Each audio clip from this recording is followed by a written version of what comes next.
សួស្តីបងប្អូនទាំងអស់គ្នារីករាយស្វាគមន៍មកកាន់ថ្នាក់រៀនភាសាខ្មែរ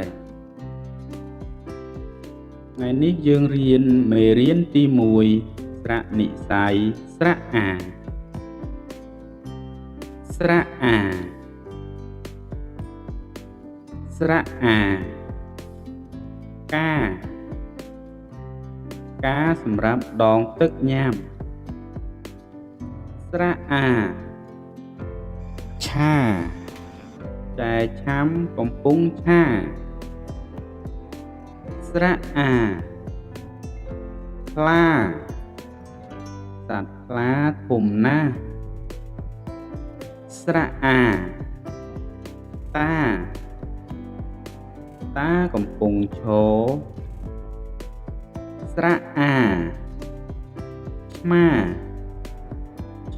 កំពុងឈរយំស្រៈអាខាកំពុងឆាសរសេរស្រៈអា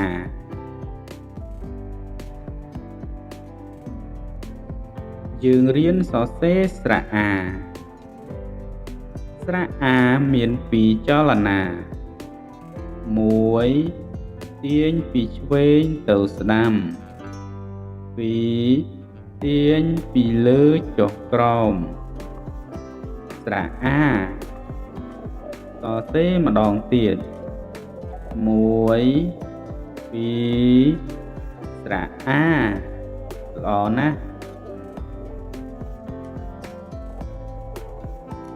ឥឡូវនេះយើងនឹងរៀនអានព្យាង្គកអាកាខអាខាចអាចាឆអាឆាបន្តមកយើងនឹងអានអត្ថបទខានេះគឺខាឆាស្ពៃខាឆាបង្កងខាឆាមីខាឆាបាយល្អណាស់